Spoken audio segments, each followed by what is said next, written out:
Going live. And we're live. What's going on, D-Bags? Hope you guys are doing well. We're back here again with another episode of the Detox Podcast, episode 260. That's right, 5 years, baby. 5 years of the Detox Podcast. My name is Darren Rita. Feel free to connect with me at any of the links down below. And if you're new here, you enjoy music, podcasts, comedy, or hooping videos, do consider subscribing. We've got a whole lot of that stuff going on around here. When you do subscribe, leave a like or hang out with us in the live chat like you're going to do today. Helps us share conversations and laughs like this with more people, so do consider doing that. Now, before I can introduce you guys to my guest this week, I got to talk to you guys a little bit about going on vacation. All right. Everybody deserves a vacation. Everybody deserves a getaway. And there's nothing better than a well-earned vacation. And there's no better place to do it than today's sponsor, Alpine House 2. Alpine House 2 is a classic Swiss chalet duplex A-frame with a log cabin interior located directly across the street. And when I say directly, I mean like you can hit it with a rock. Directly across the street from the Ski Brûlée Resort in Iron River, Michigan. So up in the UP, surrounded by forests, lakes, rivers. Iron River is more specific, and more specifically, Alpine House 2 is the destination for fishing, hunting, hiking, and snowmobiling. Currently, they just finished a bunch of renovations. They're booked up for the rest of June, but it's right around $160 a night on Airbnb. Alpine House 2 is really a great spot. They just added a bunch of modern finishes, arcade games, and other goodies to the space. So why not check out Alpine House 2 in Iron River, Michigan for your next adventure or peaceful retreat? Alpine House 2 is looking for more people to book for August and then into the later time of the summer, September. And when it does get cold, snowmobiling up in the UP is beautiful. So check out Alpine House 2. That's at ALPINEHAUS number 2 on Instagram to stay up to date on other renovations and bookings and whatnot. So with all that good stuff out of the way, I'm excited to be kicking it with my guest this week. Introduce all of you to her. She is fantastically talented drag queen here in the city of Milwaukee. Let's give a wet detox welcome to Melee. She's here. Hi. In the building. Or Melee the Queen on Instagram, as it might be. If you like to have a mouthful, yeah. Yeah, Melee the Queen. That's legit. So I've never had. You're the first drag queen to be on the show. Thank you. Hopefully the first of many. Okay, I got some names. You got some names? I got Definitely. some links. That was a question. I mean, we'll get to. We can just jump into it right now. I got a question a bunch from people when I posted that I was having you on. Yeah. They were curious if you would shout out or let us know other drag queens that you're like super enthralled with. There's people you really, really like in the scene. No, I'm just kidding. Fuck them, bro. Fuck them all. I think if I have to reference, it would definitely be my sisters that I started with about loosely 10 years ago. Malaya Marvel, she co-hosts with me at This Is It Bar every month. Oh, yeah? We do Mania, basically a cosplay. The idea is like to be crazy about something, which is very convention oriented. Yeah. So we do like cosplays, themes, and just anything that actually has like an idea for the overall show. Really? So we'll like do Sailor Moon, we'll do like Shonen Jump stuff, we'll do like all that, and like try to get the cast to all be on the same page of like bringing different characters from the series or things like that. Really? Yeah. Holy shit. So you guys do that. What is that? Like, how often do you guys do that? Once a month. We're every fourth Friday at This Is It. Really? Holy shit. And then secondly, I would have to plug my other sister that started about the same time, Gluttony Sin. Gluttony Sin. Gluttony Sin. It's a sick name. She's a crazy person. During the day, she works for... Just actually she's a crazy person, yeah. just like the name. Yeah. She's a consumer of, how do they go? Men, money, food, and men, something like that. Like, she's just like, take it in, Really? But during the day, she works at Diverse and Resilient for testing, for people to get their statuses tested and get all the, get on prep and things like that. What is that? What is status? What do you mean?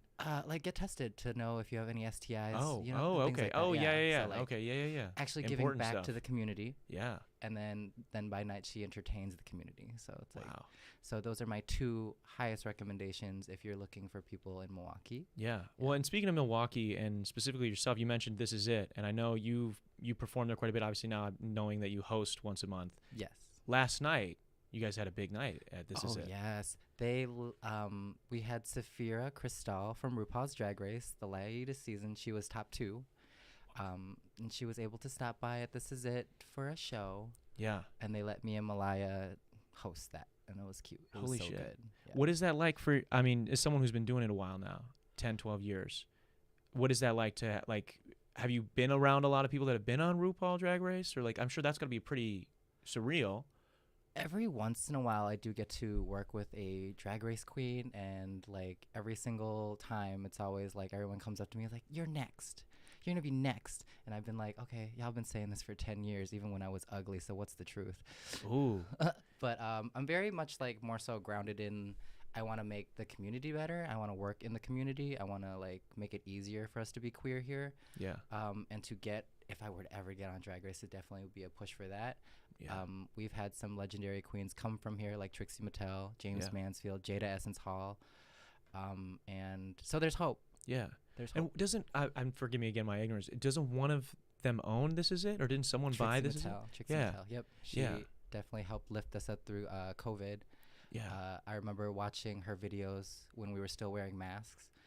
She'd be like, "Everybody, please sit in your seat, and then put your mask on. If you're not, like, within some, like, 6 feet of people." It was just so funny to just be like, Brian to Trixie to, "Hey, boss lady." Yeah. Yeah, that is wild. What I'm curious, so for people that maybe don't know, or maybe that haven't been clued in yet, what is drag? Drag, at the lowest definitive point would be what you put on and how you present yourself to the world. Mm-hmm. So I think you're doing drag. I think he's doing drag. I think she's doing drag. I think everyone's doing drag. Really? Because if you, at the end of the day, I would be naked if I had to choose comfortability. Yeah. If I had to not present to anybody, I would be naked in my room by myself. Yeah. But I have to get a job. I have to go outside. So let me put on a suit, or in this case, put on a dress, put on a wig, and present an idealism to you. So everybody's doing drag. Oh, yeah. Wow, that's an interesting way of looking at it. Yeah. Everybody's doing drag. What would be, if everybody's doing drag, why the name? Why the change in name? I guess that could be an idealization too, right? Yeah. I think the term is like dress like in women's clothing. It like comes from like, I heard it came from Shakespeare, but we're not completely sure. That's what someone at work was telling me the other day too. Because in theater, it used to be against the rules for women to like do theater. Yeah, so men would do it. Yeah. So it's always been a part of the culture. Yeah. Interesting. I'm curious. So I kind of spilled it there a second ago that you've been doing drag for around 12 years ish. Which is admirable, by the way. I applaud you for sticking with it and continuing to do it. And now you're doing these shows in Milwaukee. What is the first time that you get introduced to drag? When was that? The first time I was introduced to drag was even before I knew what drag was. I would watch these Vietnamese like showcasings of like pop stars and so on. And you know, they would do basically, it's like a VMAs. Yeah. But like everybody's dressed up, everybody's bringing their best, and they bring the best pop artists, and they like present number after number after number, and then like talk show hosts and things like that. But there were like some very flamboyant men and women on that like production. Really? Like everything is huge garments. Everything is like, I saw everything was over the top. Was very like extravagant. And I was like, this is sort of drag, because there's a man with a mustache, but he's wearing a full beat face, like all the makeup. Yeah. But like the first time I took in mainstream and understood that to what was drag was like America's Next Top Model. Yeah. When she presented the photo shoot things, and like people like Raven who have been on Drag Race were like the background models for those projects. Yeah, that show was wild too. America's Next Top Model. There's like seasons of that you can't even find now. Like they scrubbed them. Oh, well, some things shouldn't have been done, but yeah, I was gonna say some of that shit was insane, but respect the hustle. I respect the hustle. Absolutely. She inspired a generation. Yeah, to try different things. I'm curious. Yeah, she did. I'm curious with drag and especially the scene that you're in and kind of been doing it for as long as you've been doing it. Is drag like super competitive? I had friends asking me about this when I mentioned that I was having a drag queen on. They were like, hey, is this like a super competitive? Do people support? Because, you know, I'm a musician and a podcaster. And sometimes on like the independent musician scene, there could be egos involved. There can be people trying to, you know, one-up each other or maybe slight each other. Like, is it super competitive, cutthroat, or is it more so people lifting each other up? It is like any other art form in the world where an ego or any kind of like personal representation is involved. Yes, anybody can come in there and be like, I'm the best one, or and you're not that great, or however, right? Yeah. There's always that. Like, it's a sport, it's an art form. So people are gonna come at it just like any other sport or art form. Yeah. There's gonna be an ego in it. There's gonna be like how that person presents it. For me, I'm a less competitive person. Mm-hmm. Like, don't get me wrong, in my brain I'm a competitive person. I do calculate, like, if somebody's in my show and I've seen what they do, I like veer the other way and try not to present the same thing to keep the show fresh. Yeah. So I'm more of a calculated person, less of a competition person myself. Yeah. But And I would feel like that's sort of uplifting too, while also separating yourself, because it's like you're making sure that the show as a whole is great, which is going to look better for everybody. But you're, maybe selfishly wanting the show to be great because you're helping run it, which is a good motivation though, because you're also helping everyone else who's in the show look better. We try. Yeah.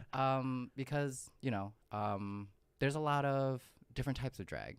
Yeah. There are people like me who try to do a little bit of everything. Yeah. There are people who literally just love to dance. There are people who just love makeup and imagery.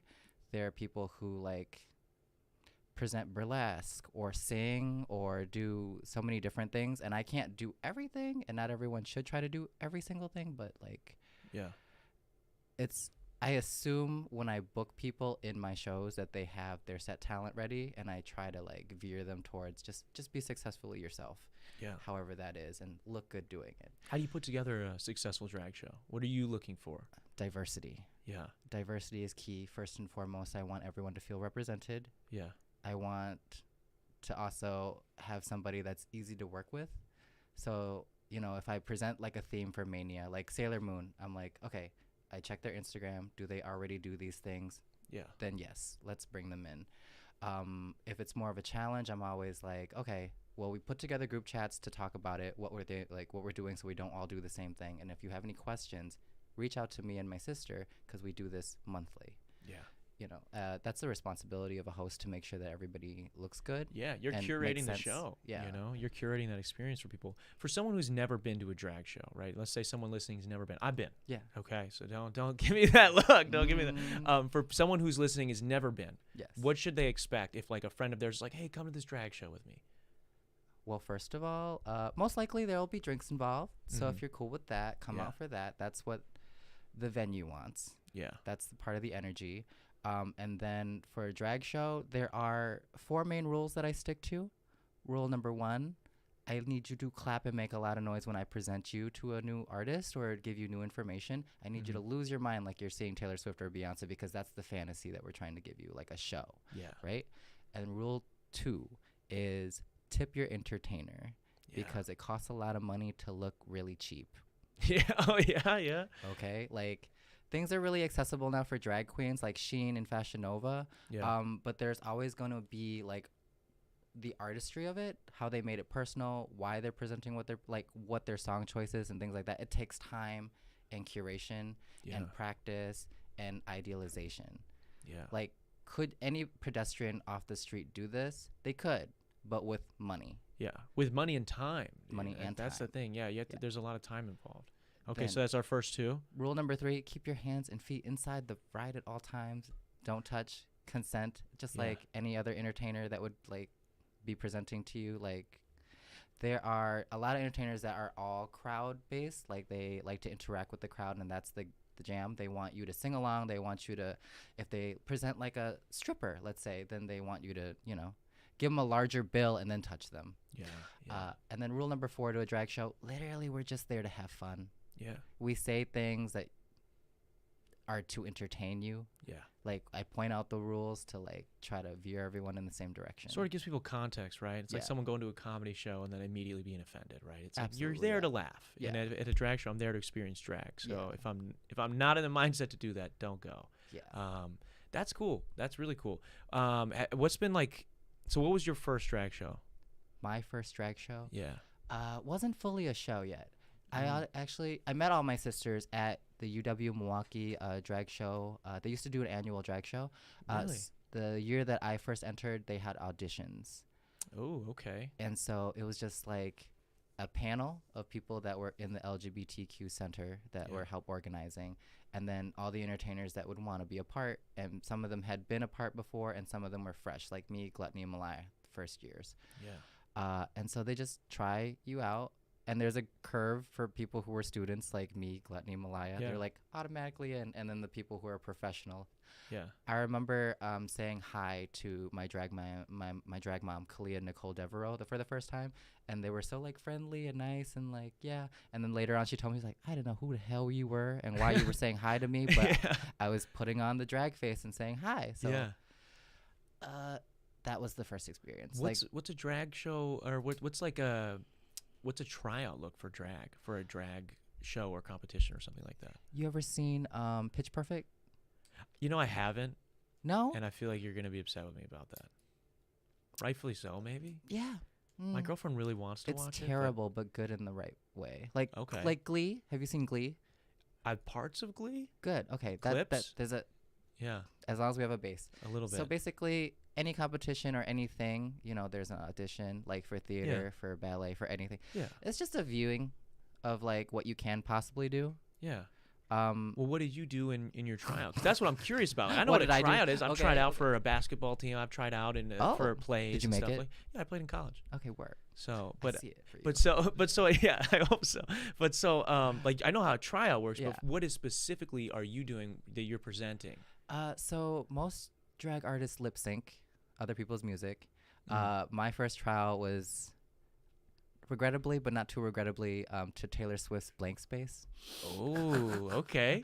I don't really remember how it happened, but there is video recording. It was one of those things where, you know how some artists that do theater, their first time, they just like blank out and let their body do whatever. Yeah. I'd been practicing in my bedroom for a month already. So it was just like, let God. And I don't remember actually being physically there. Yeah. Holy shit. Yeah. You were in the zone. Yeah. I just watched what is that movie? Soul. You see Soul? Oh, yeah. You Oh, were I in the love it. zone. You were in the zone. Made me cry.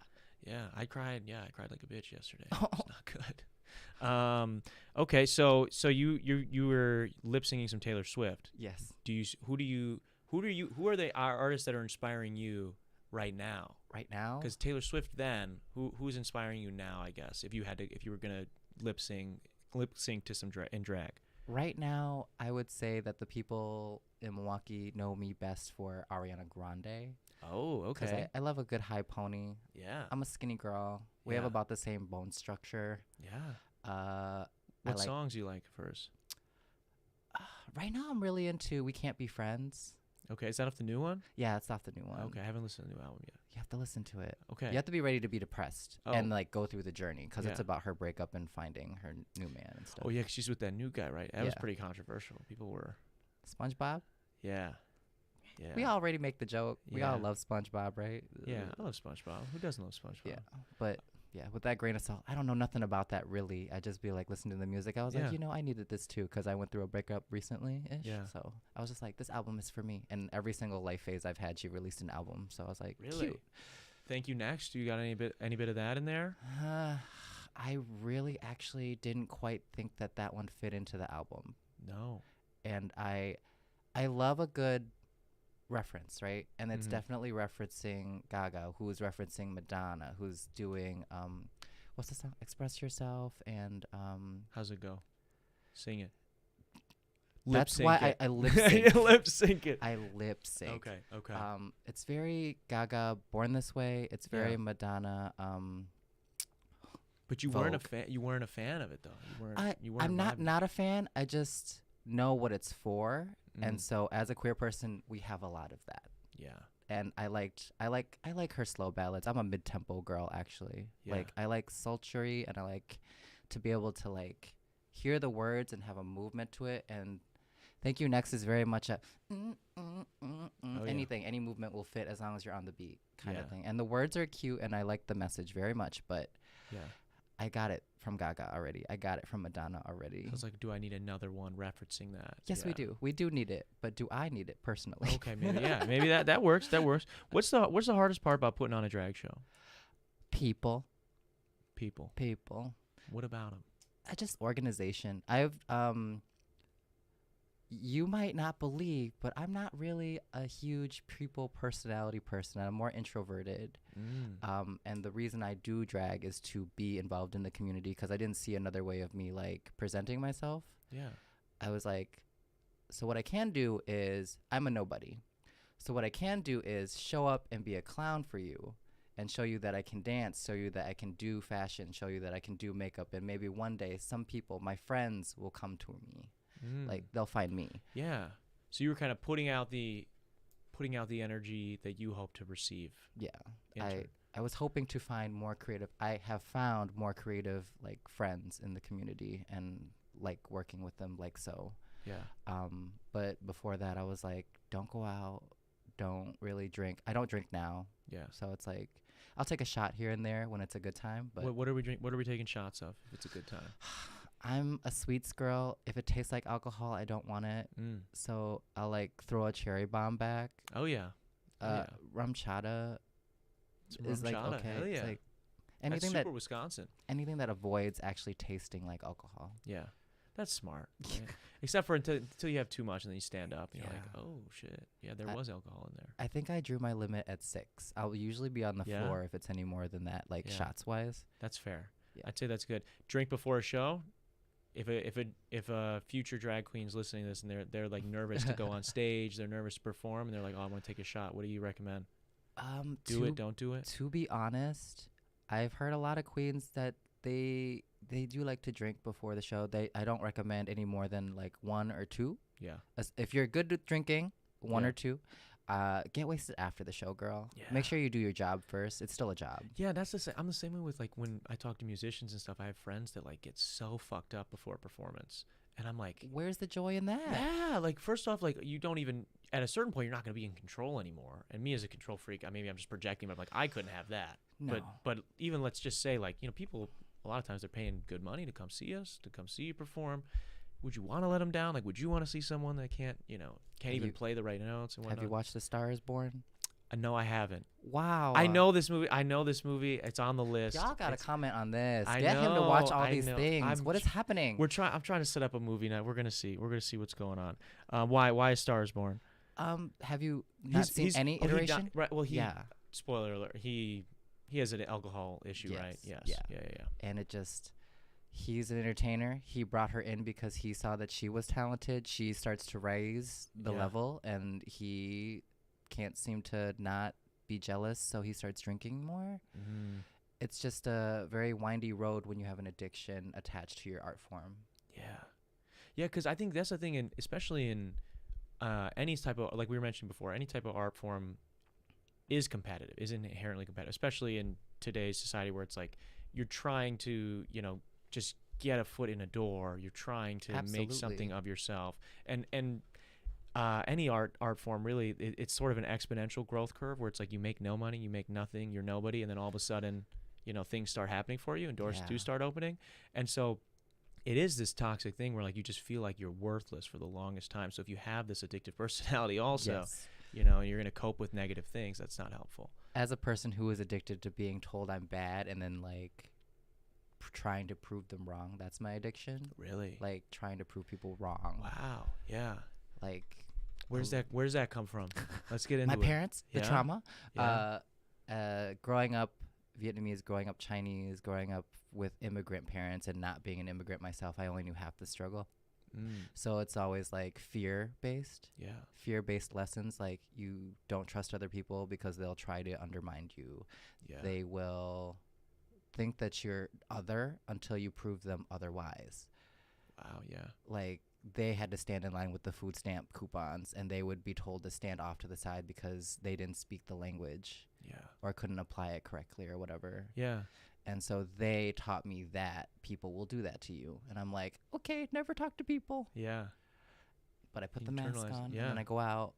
Okay, I'm curious if you're all right with talking about it. What does your family think about you doing drag? Are they super supportive or? Probably the same way about me being gay. They were like, why? What? Yeah. And then I started making money and they were like, okay, as long as you're fine. Yeah. My sister had to reiterate that what you want for your children is for them to be happy. Yeah. And so stardom and doing all these art things, they were never really about it. When I went for an art degree, they were like, but you're going to make no money and be miserable. And I was like, I think I can prove you wrong. Yeah. There it goes, right back to that. Yeah. Is there a lot of drag overseas? And For me, I wouldn't really know because I'm not an immigrant because I was born in California. Oh, yeah. There's a lot of drag there. Yeah. But from what I'm seeing from Drag Race and from like all the international stuff that's happening, like the rise is up. Thailand is the first to approve queer marriage, and Nymphia Win just won Drag Race Really? and came from Thailand. So there are very large queer communities all over the world. Yeah. I haven't heard anything from Vietnam specifically for myself, but Yeah. but yeah, I think that there is. They Well, that's just neat. hide or not. Yeah.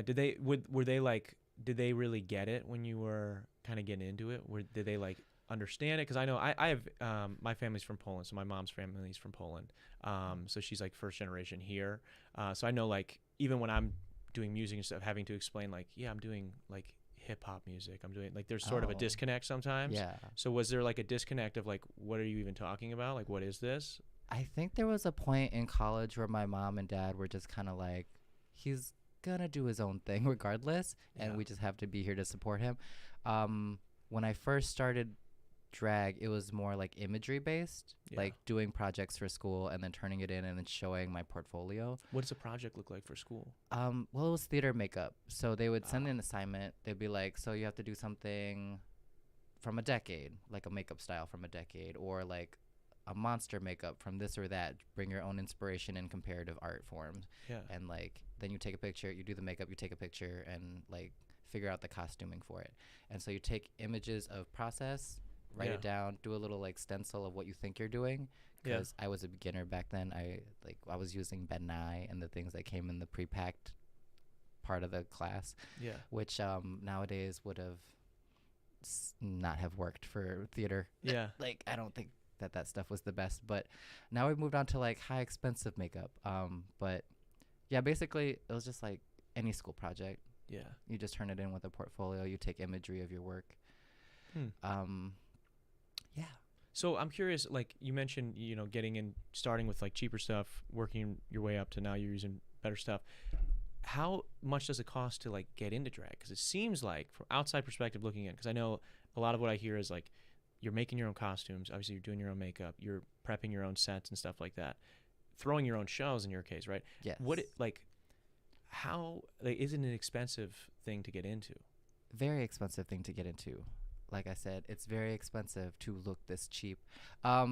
So if you want to look good and have everything in place, somebody already did the calculations for us. Kim Chi, who was also on Drag Race, and she's from Chicago, her calculations and on the low was $2,000. If you want to look pristine right out the gate and have all the products, it's about $2,000 to get you jump started. Because tights, pads, breasts, wigs, costuming, nails, all the products, skin matching, figuring out what palette you need, contouring, highlighting. That's not bad. Heels. 2 G's though? That's pretty decent. Yeah. 2 G's? I mean, that's expensive. That's a lot of money to just have, right? But I'm like, damn, for some boobs too, though? That's if you're throwing those in, that's cool. I mean, it's quite a bit. Like, Amazon has everything you need now. Yeah. So just find a good deal. That calculation was about like 5 or 6 years ago at least, though. So it probably has gone up or down up a little bit, probably depending on if you're an AliExpress Temu girl. Oh yeah. And willing to take the risks. Yeah. Shit. Why not? Right. Okay. I'm curious. Like, what was like maybe as you were getting into drag, what's something that maybe either you purchased or attained in some form or fashion that you were like super excited about? That was like a moment you remember that like, oh, like this is cool that I have this. So I have another friend who lives in Chicago. Her name is Paloma Fox. Paloma Fox. Yes, she's a fashion genius. I love her so much. She's sent some things to Drag Race for some girls. Really? Yeah, and she still works with me. Thank you, Jesus. But when she was at my ad, one day she just walked up to me and handed me a ballerina costume. And she's like, I found this in the garbage. And I think it's your size. And it's like a vintage, like full-on theater ballerina costume that I still use sometimes. Yeah. And I was like, this is never leaving my closet. Yeah. Because first of all, it's a gift. Second of all, I don't know how old this is. And it's like hand beaded through like really beat up. And what are the odds it's your size too? Yeah. Like that's wild. Yeah. That's super wild. So this is something I'm curious about because I didn't even think about this, and I've been to drag shows, and then someone asked me about it. They're like, you got to ask about tucking. Yes, you do. What is tucking? Tucking is when you take your genitals and put it back so that you can present a flat crotch. Yeah. Right? I believe that in Wisconsin, we don't really tuck all that much. Most of the queens that I know that tuck, quote unquote tuck, they just pull it back and wear a tight pair of briefs and pull that up and then wear layers and layers of tights. Yeah. And usually that keeps it in place. Yeah. I don't know everybody's situation, but some of the pros that don't wear tights and use their like real skin with their legs and everything, they'll use like duct tape right up on there. Really? Yep. Holy shit. And they just... It's as unpleasant as it sounds. Yeah, that sounds unpleasant. Just remember to shave. Yeah. Shave it. Holy shit, yeah.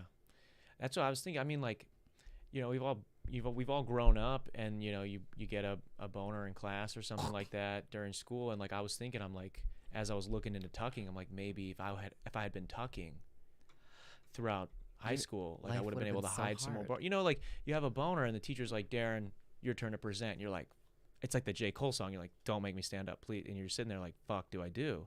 If I would have been tucking, I would have been safe. What do you think? You think that would have kept you safe? Maybe. I don't know. You wanted to tuck in high school? Maybe. Can you get a boner while you're tucking? I cannot. I was going to say, I feel like I wouldn't be able to, so I wouldn't have the problem then. I was like, yeah, no, I never even think about, like, I present sexual movement and like theme, but I don't ever feel, I feel sexy, but I don't feel sexual. You know, and I think that's a lot of the... That is different, too. A lot of the perception of what people see for drag. Yeah? Yeah. It's like, some people think it's like a sexual thing. And I'm like... only sexual, yeah. Yeah, and I'm like, absolutely not. You think that Nicki Minaj is up there bouncing her booty because you think you sexy? No, it's because you about to pay her. Yeah, that's true. You think the stripper is turned on right now while she's bouncing up and down on that pole? No, baby, she's trying to make sure she doesn't land on her head. Yeah, she's making money. Yeah. Nikki was just here. Yeah. She was just here in Milwaukee. Oh my gosh. I saw a bunch of clips from, was there some issue with like her song that she does or something? I have no idea. Is Nikki big in the drag community? Did you just ask if Nikki's big in the Okay, drag I figured community? she was. I know, I have friends that... Baby. Okay. Baby, you know she is. Okay. Favorite Nikki album? I would say Pink Friday. Pink Friday? Yeah. Classic album? Yeah. Classic album. What do you think of the newer stuff? I haven't listened to all of it because I don't think it's for me, per se, because I'm not really a raptress. No. The words are too fast. I like a mid-tempo. I like a sultry. I like to hear the words like slowly. Yeah. That's fair. Yeah. I guess that, I mean, to each their own. What's the quickest way to piss off a drag queen? Call them sir. Sir. Really? The quickest way to piss off a drag queen would literally be like just to be in the way. Like I think I've been in a few crowded bars. You've been in a crowded bar before.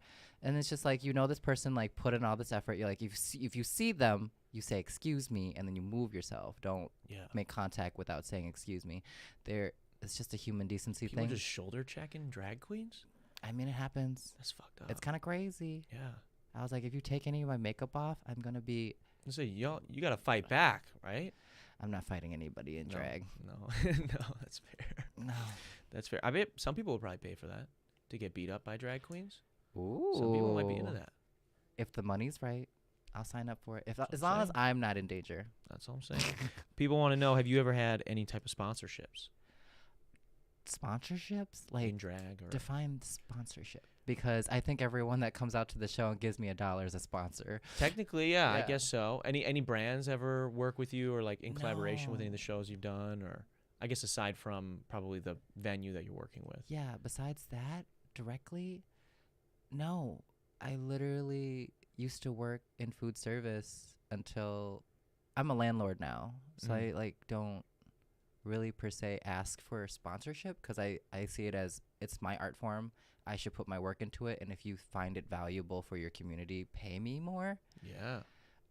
But yeah, I really want like a water sponsorship because speaking of tucking, while we are tucked, I cannot drink water accessibly because I'll have to go to the bathroom. You have to take all that off. Yeah. So I am always telling people to drink water and take because your time is precious and you want your skin to be good and you want to be healthy, drink water. Yeah.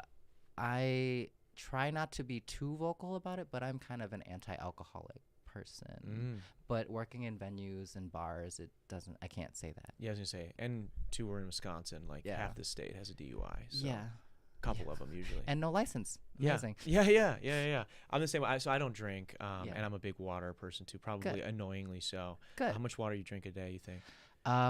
On a show day is very different from a regular day because Give me a regular day first. I'm like a person that can go through a gallon or so. That's about a gallon a day. I try to do a gallon to a gallon and a half. Yeah. And you were explaining skin. A lot of people don't understand when you drink. The more water you're drinking, like your face is thinner. Your face because your face is being replenished. Then it knows it has more water coming, so it can drain that. You're retaining less water, and it's good for all your pores. You're just gonna have clearer skin. Yes. I'm always trying to tell people to drink water, man. So many people don't drink water. Water at its very, like, if you are a trash person and you hate water, like, at the very minimum, drink it so that your skin will look good. It's a superficial thing. Yeah, even if you don't care about health at all, like you really could give a shit whether or not you're gonna be gone in a few years. Just if you want to look hot, just drink some water. Water is sexy. Water is sexy. Okay. Water is sexy. You need who would you want to work with water-wise? Let's manifest it. Anyone but Dasani, because they put salt in their water. Dasani puts salt in their water? Yeah. It's listed for flavor. But we all know that salt is dehydrating. Yeah. That's some bullshit. Am I going to get canceled by Dasani? Maybe. Okay, work. Well, you got the liquid death can, so we're good. We can counteract it with that. Curious. So I want to get to a couple audience questions. Perfect. Right? So I polled people on Instagram, and this is what people had to say. So let's go through a few of these here. So Ariana says, do you like RuPaul's Drag Race? Yes. And have you ever auditioned? Yes. Really? I have. Not well. What's the audition process look like? So basically you have to go through your email, go to the website, put in all the information for your contact stuff. They'll email you the instructions, and it's pretty theater-based. It's pretty try out this challenge that was on the show. Read these lines and try to be this character. Present a good amount of your wardrobe to give us an idea of what you'll look like on the show and put in your best foot. Then they'll ask you a whole bunch of questions about what you think your drag is, who you think you are as a person. Yeah. And then from the rumors, I don't know anything for a fact because I never got past the first round of just turning things in because I always turn in late because I don't have that time and I don't. The calendar. We got to get the calendar under control. The calendar needs to get together. Also, I don't think that I'm an actor, but I don't love being put on the spot all the time. Not like improv. You've seen Drag Race, right? No? I've just clips. Oh, I've seen my clips. God. I've seen clips. My sister's going to kill me. She's every watching single right comment needs to be Yeah, I know. I've seen link. clips. Okay. I've seen clips. Okay. Okay. So they do things like acting challenges, stand-up challenges, Snatch Game. Have you heard of Snatch Game? I have heard of Snatch. That's one of our questions we're going to get into. Yeah. So Snatch Game is where they bring in celebrity impersonation. Yeah.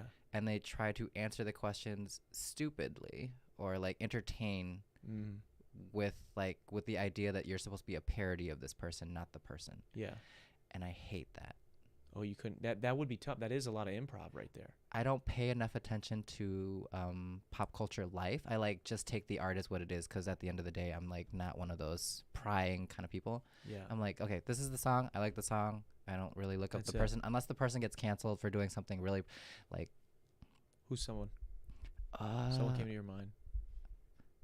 What's her name? The butter lady. The butter lady. The woman on the butter. Wait. No, she used to have pots and pans, and you do cooking shows. Oh. And then she said the N-word. Yeah. What's her name? The redhead, right? No, that's Rachel Ray. No. Wait. Before her, it was an older lady. She had gray hair. Paula Deen. Paula Deen. Yeah, she got canceled. Paula Deen. I did know that. Yeah. I did buy some of her pots when she got canceled because they went on sale. That's still a good pot though. Yeah. Why not? The follow-up question was who would your character be? Who could you do if you were on Snatch Game? I have been prepped to do George Takei from Star Trek. Takei, the Asian character. Oh yeah. Oh shit. Yeah. For real? Oh my.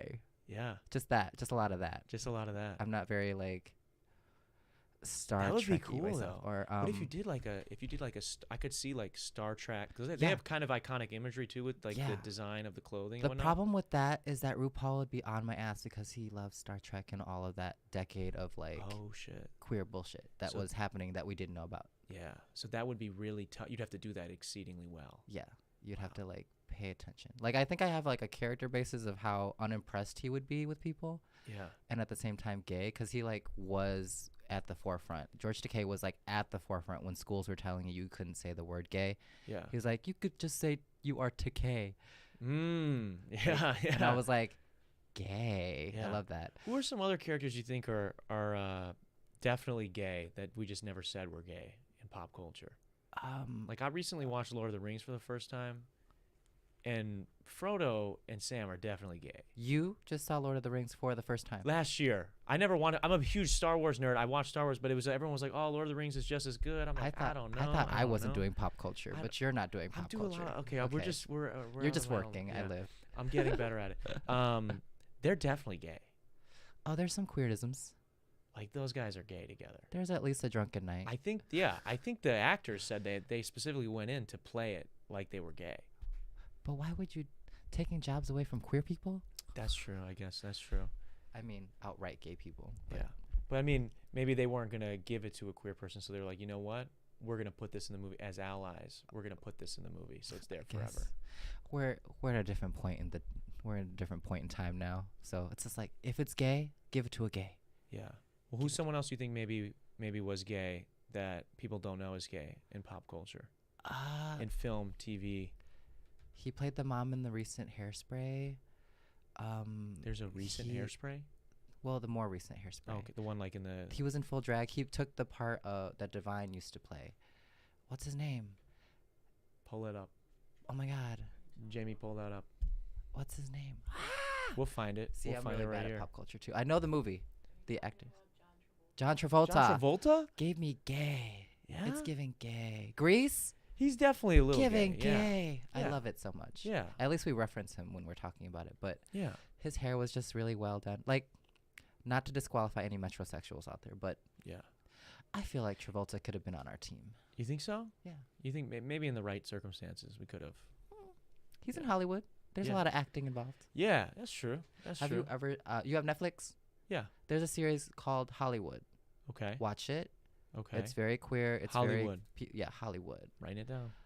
It's Ryan Murphy, so don't discredit it too much. It's Okay. gonna be a little bit wishy-washy at the end, Yeah. but it's like a vision of if Hollywood would have let the correct people play the correct people. Oh, okay. Like if a woman of color walked in and was qualified and they would have said yes, or if a queer man didn't have to pretend to be straight. Yeah. Interesting. Yeah. Okay. So it's just it's sort of like a what if A in what that if. way. Okay, Yeah. that's cool. Some really big names are on it. Yeah. I cannot call them right now, but Yeah. watch it. Hollywood. Very legit. Okay. I want to know so these are more audience questions. What are your thoughts on you're going to be really mad. I called her Chappelle Roan the other day. Chapel Roan. Yeah, I called her Chappelle Roan because I was I- reading it wrong. Read her name like 2 days ago for the first time fully. Yeah. I was just listening to it, and then I finally listened to the album like 2 days ago, and I was like, every single one of these songs is a drag song that can be performed in the club, no questions asked. There's a story in every song. So what do you think about her saying she is a drag queen? Yes, And women doing drag? How do you feel about it? yes. Yes. Everyone can do drag. You're doing drag right I'm doing now. drag right now. You're doing drag I'm right doing now. hella drag. It's low level. Yeah. it's bottom of the barrel, but There's no I'm doing it. wig. Yeah. There's no I think that people are stuck on the idea of you have to present the opposite gender of whatever for it to qualify as drag, and I'm like, no. The fact that we were born human beings and then told you are either a man or a woman, and then told that is now your role in society since the moment you were born, which you were never asked to be born, that is drag to me. Shit. You're telling me that I was born not of my own accord, and now I have to play this role for the rest of my life. That's insane. That's drag as fuck. That's drag. Yeah. Kind of blowing my mind right now. I'm not gonna lie. Well, You're blowing my mind a little bit. well, let's keep it at the mind. Yeah, yeah, yeah. Okay, how long does it take to get ready? Ooh, it depends on the day. If I'm Yeah. feeling it, Yeah. I will sit there for 2 to 3 hours if I like what I feel like I'm doing. Yeah. If I'm trying to just get through the day, I'll do it fast with a blow dryer. Like, get everything dry. Because like I do the whole Elmer's glue classic thing. I don't shave my brows. I don't do all the new age stuff. I don't know the difference. So why don't we get into the old age versus the new age? I don't know what this is. So the Elmer's glue stick, the purple Elmer's glue stick, is Yeah. what we use to put the brows down for a smooth surface to raise the brow up and to give you a new lid. Yeah. Traditionally, a lot of queens that do a lot of drag, they just shave them off and they get like tattoo brows or they're like either way. As long Yeah. as you have a smooth surface, it makes it easier. Yeah. But to put your brows down, I have to rub it down with alcohol so that they're dry, so that they don't push up against the glue because oil and glue don't go together. Okay. So that's like a whole thing. And that's usually about 15 minutes, Yeah. 5 minutes if you're like really good and you have a blow dryer. Yeah. But that's part of my process still traditionally. Yeah. I considered for Pride Fest to shave off half my brow, but I was like, no, I Yeah. don't feel like drawing on my brows. Is that the new way? Is that the new age stuff? What That's do they like do? that's the newer They'll stuff. just shave it off and They'll like, just shave it off. wow. There's like I don't have the 15 minutes to give. I don't want to do this day after day. They'll just shave it off. And Yeah. I love that for them. That they live in a space in a community that is comfortable enough where you can literally look crazy Yeah. Every day. every day. Hell yeah. And I love that. Yeah. I want everyone to know that this art form is like legitimately sort of risking our lives at this point. Yeah. Like to go out and present and be weird with the people that love Trump and all that shit. It's just kind of like we may look crazy, but we're just trying to entertain and be fabulous at the end of the day. Yeah. So it's kind of Yeah. Well, I'm curious. So, I mean, in the city of Milwaukee, then how do you feel? How safe is the city of Milwaukee? How would you rate it as someone who's been here now for a while doing drag? in my experience, which isn't that much because I am not an outside. Yeah. I don't go out to clubs without there being a reason. Yeah. Yeah. I literally just go to the clubs that I work at where I feel comfortable. Mm-hmm. I don't go to sports bars because that's uncomfortable for me. People screaming at a TV for a ball is crazy to me. Yeah. I don't see it. I don't understand. Like, y'all have nice butts. Yeah. Yeah. Scream for that. Yeah. But There's a lot of ass, especially baseball. and then people fight in public. Like, y'all really fight. Yeah, over that's a always sports sad to me. team. That's always sad to me. I went to a baseball game recently with a buddy of mine. He actually usually sits in the chair, Yeah. and he got in a fight. I was trying to break it up, but it was so weird. Speaking of ass, we were just sitting in the outfield, Yeah. and this one guy in the Brewers, he did have a fat ass. Actually, I'm not gonna lie, but baseball is a wild sport because it's the only sport that you can. This guy was checking his phone in the middle of the game, like he was. Yeah. Drag queens don't got time for that. Well, I You don't mean, got time to check your phone I while you're think on a stage. part of the job is social media. Well, I mean, you're before not and gonna check after. your phone while you're performing. If it's a part of the performance, maybe. Okay, Maybe. Look at. Gotta check the status. I was trying to put you above baseball players, and now you're. Put me under a baseball player. How about that? Oh, yeah. But that's so. I mean, yeah, it is crazy though. You're mentioning like, there is so much animosity towards drag, like especially like in recent years. I feel like, Yeah.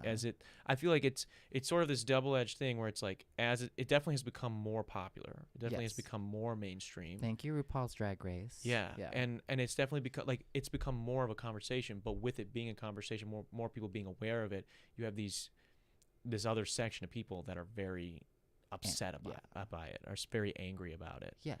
What are your thoughts? What do you think is the reason why are people getting so upset about people just doing drag? I think, like I said, everybody's doing drag, and from the moment Yeah. you're born, society expects you to do something. Yeah. But I believe that most queer people, trans people, drag queens, any kind of artist that is other than heterosexual cis people, Yeah. we've unlocked the code that you've been lied to your whole life. You don't have to do these things necessarily, as long as you're not hurting other people. Yeah. You really shouldn't have any rules determining what your future, who you should be with, or any of those things. And to have that stop you from opportunities of being happy and being honest with yourself or the people around you. Yeah. We're not looking for your approval. Anybody out there who disapproves, we're not looking for your approval just as much as you're not looking for our approval. We're looking for the right to exist in the space and feel safe. Yeah, just literally be able to exist and not be like I guess that's a great way of putting it. It's like no one is. I don't need anybody to approve that I do this show. Yeah. But I would hope that I don't get jumped on the side of the street if I was wearing my show's merchandise because they're like, oh, this guy hosts a fucking podcast. White dude with a podcast. Which maybe we should. Maybe we should beat up some white dudes with podcasts. But you know what I'm saying? Like that's what's crazy to me is that's like that's a real thing, that there's people like, and it starts online. And then, but it becomes a real thing. People get emboldened by certain political figures, by people, by Facebook groups, by these other things, and then real lives like are affected by it. That's politics. Yeah. It's a distraction. Yeah. How many reports of drag queens assaulting children have you heard of? 0. Absolutely none. Yeah. But things killing kids, we're not going to even pay attention to that. We're going to report on it and then do nothing about it. Yeah. Love that. Yeah, it's tough. You're from Milwaukee. You've lived your like whole life in Milwaukee. I mean, you were born in California, but your whole life here. And how have you seen the sort of the drag scene expand? I will say that it's only getting stronger. All drag scenes are getting stronger, which means that there's less opportunity for people. And then with venues being afraid because they don't want to take sides, it's harder to do like at a heterosexual bar that would want to usually throw out, you know how it is, whatever month it is and whatever theme is that month. June is Pride Month. So everybody throws on a rainbow flag and says they're a supporter or like just to sell. Yeah. Or they don't. Yeah. But after COVID, after Trump things, after all that, like a lot of venues wouldn't advertise it that they have a drag show if they're like a normal heterosexual venue. Yeah. They won't advertise. They'll do it. They won't advertise, and then there won't be like good turnouts. Yeah. And then they'll be like, well, the show's not successful anymore, so we have to let it go. It's like, well, the show wasn't successful because you didn't want it to be successful. Yeah. Because you wanted it to be successful, you would have promoted it. You would have done things for it. I think there's this like misconception that drag queens are somehow incapable of doing math. Yeah. Obvious math. Like as business people, like you think I bought all this stuff and put this on me and it came out to do a show. I practiced a number and you don't think that I can calculate how much effort you're putting in. Yeah. Yeah, shit. Hard to talk about effort with someone who's doing drag. Yeah. I'm not gonna be in anybody's face about it, but at the end of the day, I'm a businesswoman. Where is don't give me the name of the venue, but maybe the town or whatever. What was the most interesting crowd that you've ever had for a drag show or like area to do drag in? Because I'm from Twin Lakes, Wisconsin. If you don't know where that is, it's like 50 minutes south here, middle of nowhere. I know that they've recently even like there's a couple of drag shows in the area that like swing through like once a month or once every other month or something like that. And I would never have expected it growing up there, which is it's cool and it's interesting that they're actually like stuff's coming out that way too. Yeah. But I'm curious for yourself. Do you mostly just perform in Milwaukee? Do you do stuff elsewhere? I mostly stick to Milwaukee. I'm at This Is It. I'm also at the Mary's, the Hamburger Mary's. Oh yeah. Every second Friday, every third Friday too. So I stay consistent, at least something 1 or 2 per weekend at least. Yeah. I really can't remember. I've had the experience. I don't want to call out any names, obviously, but there are venues that literally will have monthly shows, and there's no nothing. There's no poster. There's no nothing coming off their end. Like they have a cork board with their advertisements and their drinks, but no like, hi, there's a show every month. And then somehow it's on you that no one showed up. They're like, oh well, these drag queens aren't bringing anybody. So but it seems like you want to pay us to show up and do the thing, but you don't care if people actually show up to watch it. Yeah. Which is the advertising. You have to always advertise. Yeah, or it almost seems like a half-hearted attempt where it's like they maybe didn't even want to do it. They're just like, "Oh, we're going to say we care. So we're going to put on a show, but we're going to put as little effort as possible into it so it won't do well, and then we can justify it by saying, well, it's a business decision. It's not doing well." Yeah. Yeah. Drag queens aren't that dumb. No. But they'll be polite because, don't need anybody on their back because you guys own the business, right? That's true. Yeah, that's true. Okay, I'm curious if you had to. So how did you pick? We talked about this off air. Yeah. How did you come to Melee? Melee. Most prevalently, it would be Super Smash Brothers Melee, because I was a GameCube nerd. I used to play so many video games, and now I don't, not really, because drag is my game now. Yeah. But at first I had did a lot of research. I was this close to being Lucy Liu, but spelled Liu differently, because my actual last name is Liu, L-U-U. Oh yeah. But then I was like, let's not push on that too much, and so I Googled some Chinese slang. Yeah. I just put in words that I would want to use to describe myself, and obviously beautiful was one of the words, and that gave me Meili. It's like Meili, but it's pronounced like Meili. Yeah. And then I was like Super Smash Brothers Melee, which is an English word that I was hoping that other people knew how to pronounce and read, but when they look at me and they see the letters, they go Melee. Yeah, I'm telling you. I said it before we went live. I'm like, that's racist. It's got to be racially motivated. Just a little. Just a little bit. I'm curious. What you mentioned slang in there. Drag. I feel like drag slang has become more and more popular in the mainstream. Yes. I feel like even fucking straight people, we are the ones creating your language. Yeah, you're creating all the cool shit that we say now. That's always been true. It's probably true. What does that ever bother you? Does it ever bother you that we're does it bother me that I can understand your excitement, like the word slay? Yeah. No, I think that there's not enough credibility being given. Yeah. But that we've been like that since the beginning. Drag queens take things from the ball culture, and then heterosexual Madonna takes things from the ball culture, and then present it to you, and you're like, "Oh wow, they're doing gym tricks, they're gymnastics." It's like, no, we created this whole thing to try to avoid being in the mainstream, because the mainstream wasn't accepting of us. Yeah. And so then the mainstream takes what we found to be cool, and then they use it and abuse it until it's dry. Yeah. But I love it up until that point. Up until it gets dry. Yeah. Until I hear that same song too many times, That's fair. Someone else, the Swifty teacher asks, do you have to get custom shoes made or any other custom outfits? Do you make your own outfits? I'm a size 10, and if you have any extra size 10s, feel free to donate. I just shop. I am usually a size 8 in women's clothing on average. If you go to a Charlotte Russe or something, a size 8 or a small or a medium, depending on what the store is. But at this level, after a decade of drag, I do get custom things from friends and designers that I know. Like Paloma, I mentioned earlier. Y'all look her up, Paloma Fox with 2 X's. She has created a lot of my wardrobe. Really? A lot. How does that work when you're working with someone to create whether it's just a single piece or at this point maybe multiple things in your wardrobe? Yes. Is there a back and forth on how you want things to look? Are you trusting their vision? How do they get an idea of what's going to work good for you? Well, with her specifically, she is a fashion major. She has her degree, so she has concept books of things that she hopes to create.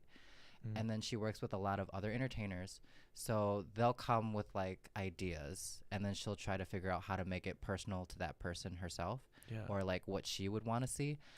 So it's a back and forth with her. I trust her at this point because I've known her for I would say 6 to 7 years at least. And we've been through all the trial runs. We've been through all the, okay, this doesn't fit correctly here or there. This isn't what I want when I perform. And this is just going to get ruined if you make it this way. I bet it's probably the more you work with the same designer, you're someone who's doing custom stuff, the more you guys are going to click. The more it's just, they're just going to know what you want and vice versa. She's one of the girls that I trust to show up the day of the show that I ordered from, and it will fit correctly. Wow. Any other fashion designer that does that and I don't know them, I'm livid. Regardless of what I say to their face, I want you to know they're designers that deliver the day of. You are hurting my feelings. And you won't say it, but we're saying it now. Yes. So we can play this clip. I know you're busy, baby. Yeah. That's why I booked you 3 months ago. Yeah. Let's see. We got... I was writing a speech. Hope I didn't miss much. Two Brothers in Genoa City does a drag show bingo every month. That's near where I'm from, actually. Okay. That's what they were saying. Okay, so how did you get linked up? How did you get started with This Is It? How did you start doing stuff there? This is it. Was literally after COVID. Mm. Prior to there, I would like do guest spots. Yeah. And it's just one of those places that you kind of always want to be in because Trixie Mattel co-signed on it, and it's just like the spot. It comes up on Google. It's the oldest queer running bar in the Midwest. Wow. In the Midwest, maybe longer Yeah. even than most in all of America, but with that name and title, why wouldn't you want to be a part? And it's always been a fun place to be, even though it used to be kind of like just a closet space. Like it used to like literally just be like a hallway. Really? But they expanded. Oh, okay. So it's like there's a show area, and then there's like the regular bar, and then there's a back area and a front area that like it's pretty cute. I love it. Hell yeah. Carpet on the walls. You love Carpet that. on the walls too. That's legit. I'm curious. Okay, I want to talk a little bit. So we sort of mentioned there for a second. I got distracted there with drag slang, drag lingo. Yeah. I had friends of mine send me some drag lingo. They wanted me to say to you. Oh. And you tell me what it means. Oh God. Okay, let's go. Again, I have no idea. Okay, so He's if I just say an something, innocent cis white man. He knows nothing. if I say something wrong, okay, all right. So, first one they said to me was, the library is open. The library is open. What does that mean? That's borrowed from the ball culture. It is when we're about to tell each other some uncomfortable truths in a funny manner. Really? Like reading each other. Oh, Like, okay. have you ever heard reading? Yeah. Yeah. So I'm about to read you. Okay. And that's why the library is open. That makes sense. Yeah. That's kind of cool. Right? That's kind People of correct me in the comments if I'm incorrect. Yeah. Okay. Wow. What's the difference between What's the difference between reading and shade? reading? Would be like, shade is definitely to attack your feelings. It's the intention, I think. Yeah. It's the intention. Reading is like you're prompted to, like it's a friendly, that's your friend, or you know them well enough, and like we can all see it in the room, and we're all just gonna make fun of it. But shade is like that shit that hurts your feelings. Yeah. When you're saying it not for the entertainment of anybody. Yeah. I think that's shade. Maybe a little bit more mean-spirited. Yeah. Whereas reading, so if I was to read you, that would I'm saying something about you, or am I just being like I can tell you're uncomfortable. I can tell what is that what it like I'm reading your body language, or I'm reading. There's usually more of like a prompt. Like, give me a prompt. Read me right now. Your hair looks like ramen noodles, but I'd eat it. Fuck. That's good. Okay. That's good. That's good. So that's reading. That doesn't hurt anybody's feelings. It's okay. There's a joke in there. Yeah. Yeah. Shade is funny. like just like. Shade would be just mean. You don't have to shade me. You can shade me too. We can shade me too. It's fine. No. All right. What's a fishy queen? A fishy queen. Okay, so this terminology I do not enjoy using so often. Okay. Because I think the term fishy comes from the idealism of like being a real woman, presenting a real woman, and you know how like they talk about the scent of a woman when she's like, you're so real that you actually smell like a woman, like your pussy smells like a pussy. People say that. They used to. Okay. Some people still do. I do not. Oh, so that's what so fishy queen is like. Yeah, like you're so real that you smell. Whoa. Like a fish, like so pussy. Yeah. I didn't even put that together until now. I prefer to say so pussy, like. Yeah. But like, I think that all those terminologies can be very harmful because what if that person is, for lack of a better term, AFAB.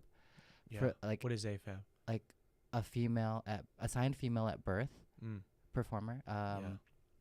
Not everyone. Saying those things can like hurt people's feelings because that shouldn't be a credential of whether or not you can be doing this right now. Yeah. Oh, that makes sense. Okay, so we don't fuck with that one. Not really. No. Okay, what is a kiki? A kiki? A kiki is when you like get together and hang out, right? Maybe, I don't know. It's K-I-K-I?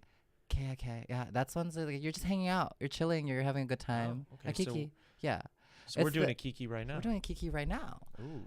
Things get dangerous when you're doing a kai-kai because that's when you're like hooking up. You're having a good time and you're hooking up. Oh, okay. Those are very closely. Yeah. Wow, that's cool. It can get messy. Yeah, I bet. Okay, what is an eleganza extravaganza? An eleganza extravaganza is a mouthful of words to say your best.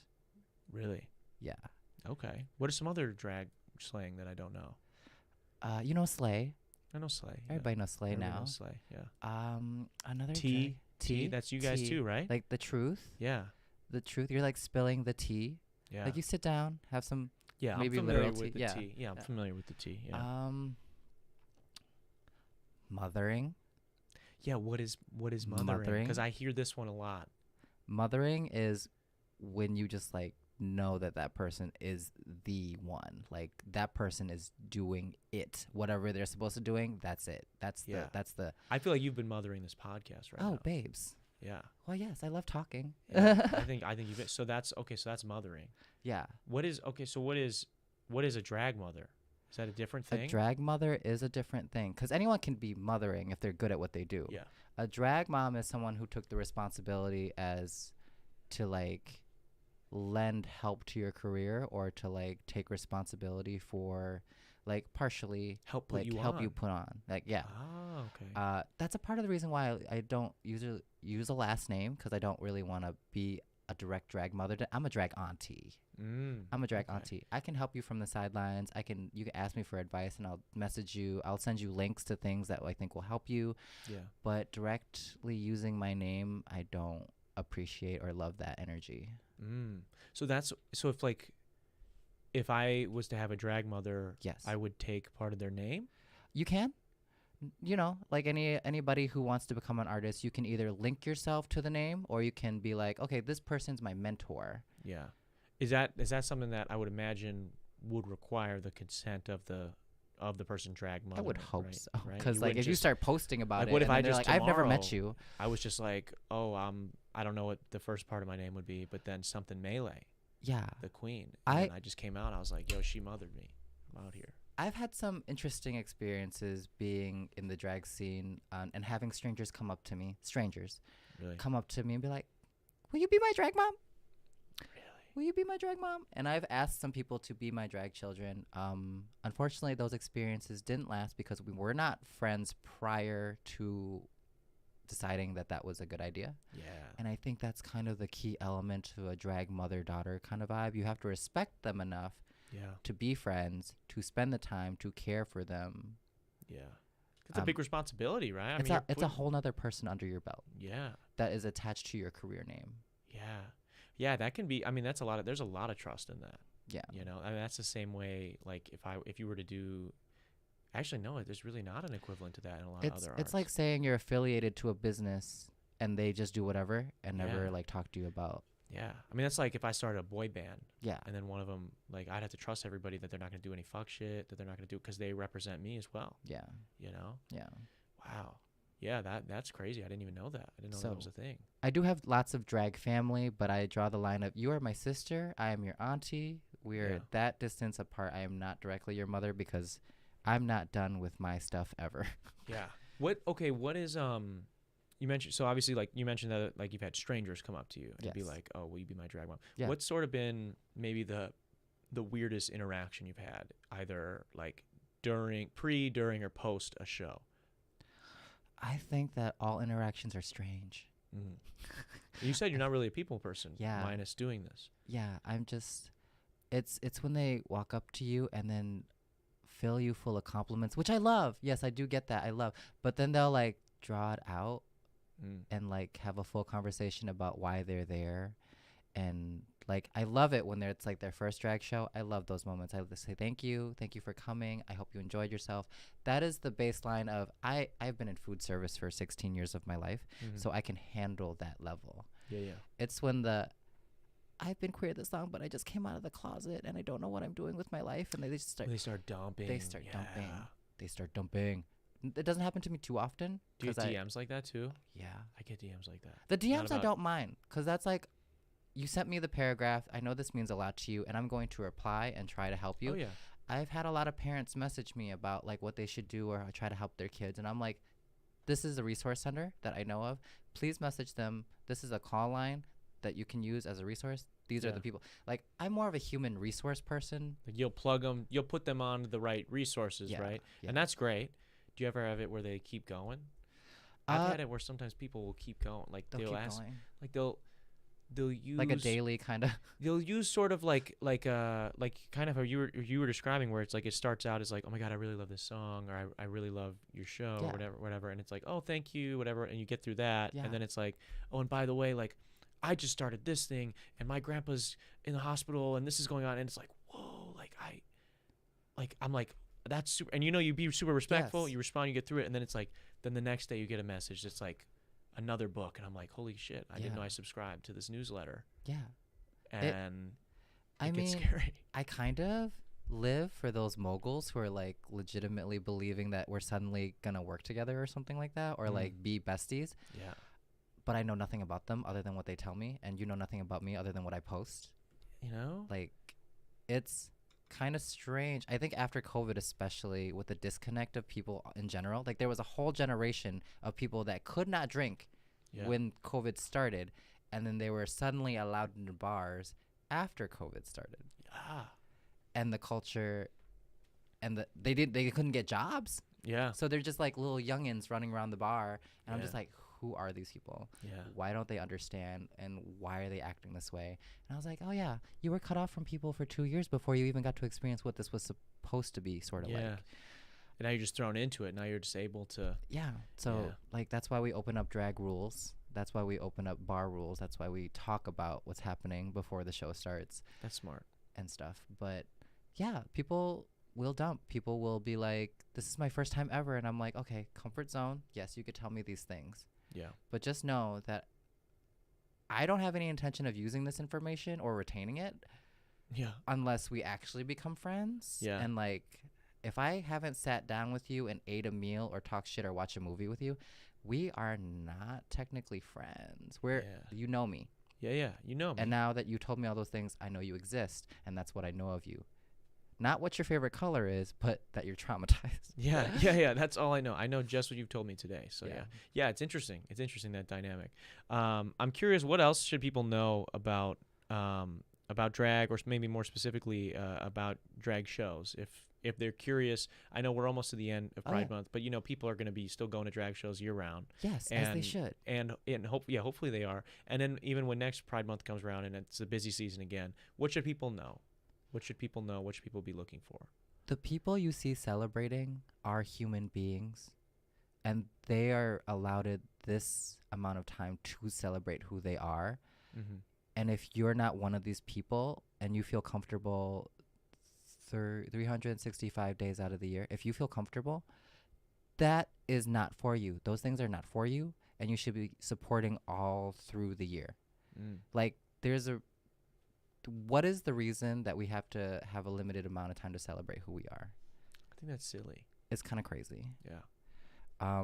And what actually determines why the celebration gets a day, a week, or a month, when you should be comfortable and celebrated every day of your life? Yeah. So consider that when you say that this is weird or inconvenient, or like this is the time allotted to this, it's over now, I'm going to go back to normal. Yeah. Fuck you for having a normal. Yeah. That's true. Yeah. Was there, okay, I bartend in Milwaukee. Yeah. On the side of doing this.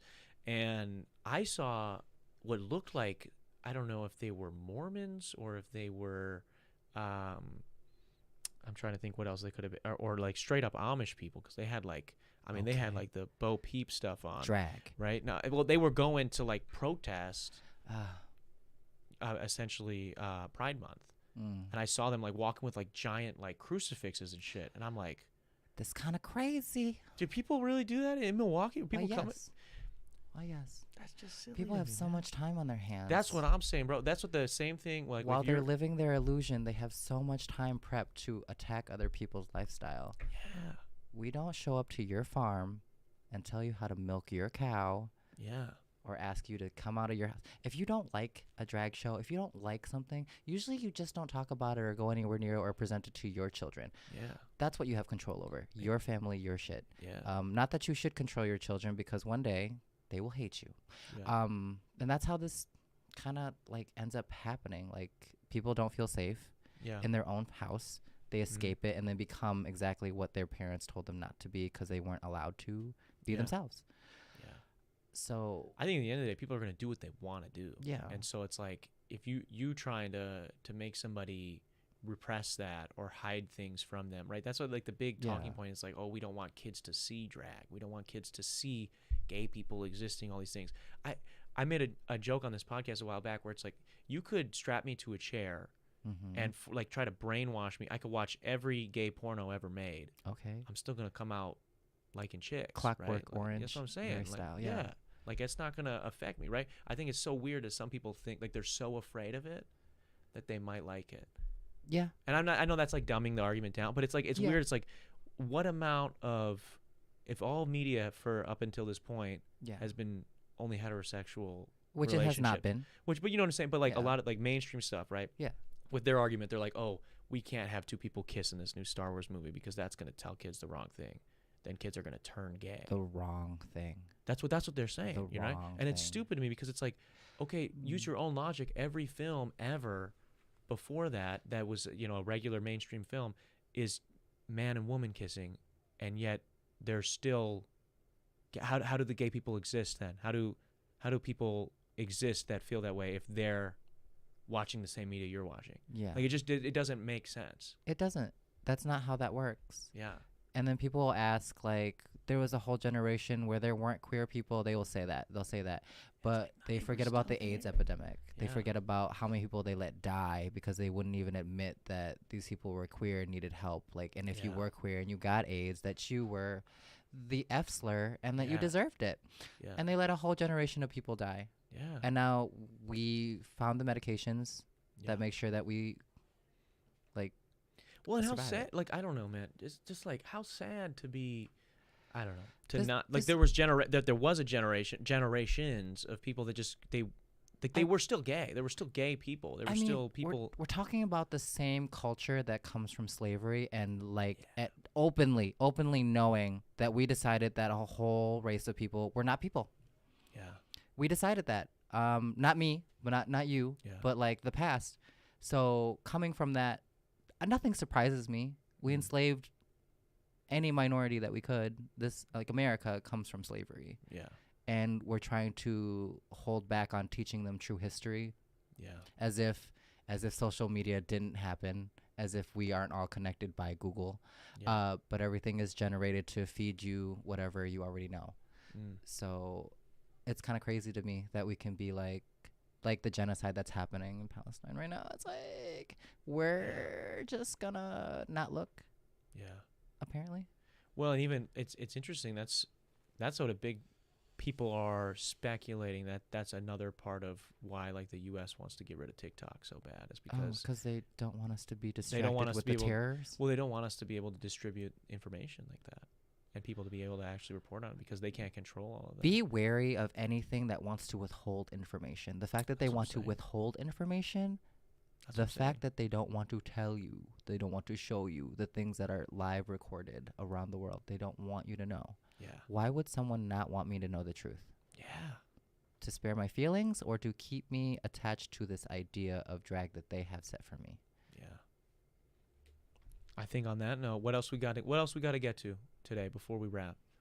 I think everyone should come out to a drag show in Milwaukee. I think they should come find me. Yeah. They should come. You said every other Friday. Basically every Friday almost. Okay. I'm somewhere. Well, yeah. I'm at Hamburger Mary's every second Friday, every other third Friday at Hamburger Mary's as well. It's dinner and a show, baby, 7:30. Yeah. At This Is It every fourth Friday. So look that up. This Is It Bar, owned by Trixie Mattel. What's the best food I'm getting at This Is It? What should I eat? At This Is It, we have no food, but you can drink it. I can drink it. Okay, that's cool. Hamburger Mary's. Go for the chicken tenders, baby. I trust chicken. Chicken. Yeah. Chicken. Yeah. Get it extra crispy. A mac and cheese deep fried ball. Mac and cheese balls. Mac and cheese balls? Mac and cheese balls. I fuck with mac and cheese balls. They also have egg rolls. I haven't tried the egg rolls there yet, but I feel represented. Yeah. Okay.